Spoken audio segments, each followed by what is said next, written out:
Alrighty,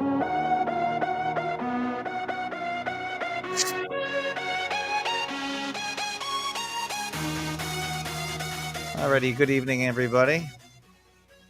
It is Wednesday, October 5th, 2022. It's 8:02 p.m. Eastern Daylight Saving Time. This is the Fakeologist speaking. This is the Fakeologist Show. I do this show Sunday through Thursdays, usually start at 8. Yesterday, I did not show up because Uncle Vigilante took the day off, and so did I. And there's so much audio on my site that is newly created that I thought maybe you could scroll onto the site, check out our audio chats.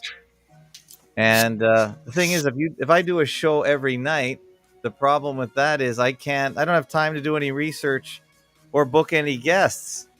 So this is the other problem when you do a show in the evening and you work full time like I do. But tonight, I found a guest on one of the shows that I really, really enjoy, and you're gonna like tonight. I'm gonna go into my family tree a bit and do some lamenting about history in the past.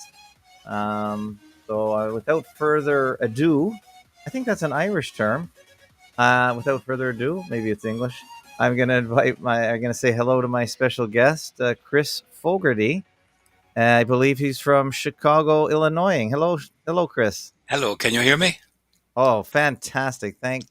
Thankfully, you're one of the smart ones that has a proper microphone. I am so grateful for all guests that are sounding good. I think, yes. Yes, I was raised in Ireland, and in school there we were all taught famine. We weren't taught potato famine because that's going a bit too far. But famine, we were taught famine, and we weren't told why it happened. And there was no mention whatever made of the British Army, and I knew nothing whatever about any British Army involvement my whole life. Yeah. Until Cecil Woodham Smith, an Anglo-Irish writer, wrote a book in which he named 13 British regiments, Yeah. and the resistance they met while seizing the food and exporting it. But then she buried that under so many other contradictory statements that upon reading the book, I was still left with the label that I accepted of famine. All right. Hey, Chris, you're going too fast for my audience. We're a little slow here. First, I want to just say that you are Chris Fogarty, and if I looked at your website, which is called irishholocaust.org, when I Yes. looked at the about, I did some quick math, and you appear to be 87 years old. Is that possible?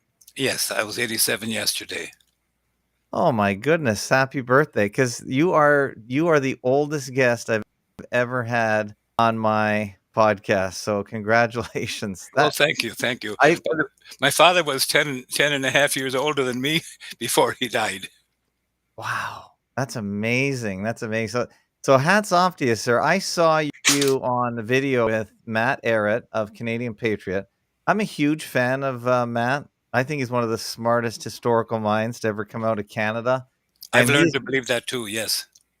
I don't know where he comes from or who's funding him, because there's always a story behind a story. But when I've always been interested in the Irish Holocaust, mainly because half my family tree is from County Cork, and I don't know a lot about my history other than the fact that um, my great grandfather, I believe, was the one that came over on whatever boat that was, and he ended up in Quebec.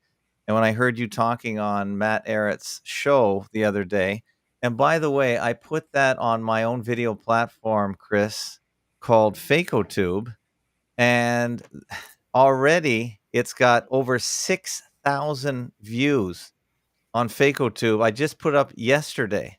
Wow. So I don't know where somebody must have posted it somewhere to get this attention, because I usually only get 2,000 to 3,000 views of my show, and on the first couple days. So you're getting 6,000. I don't know how many Matt is getting. As a matter of fact, let me just click on this right now, real quick, and then I'll click on the source, which is YouTube, and he's only had 600 views on his YouTube site.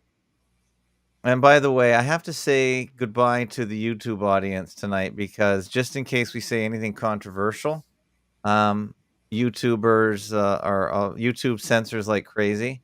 So I'm gonna say goodbye to YouTube right now. And if you want to listen to the rest of this show, you have to go to fakotube.com. So I was so excited, and Chris was so excited. I almost forgot my the things I have to do at the beginning. So goodbye, YouTube. Come to Fakotube if you want to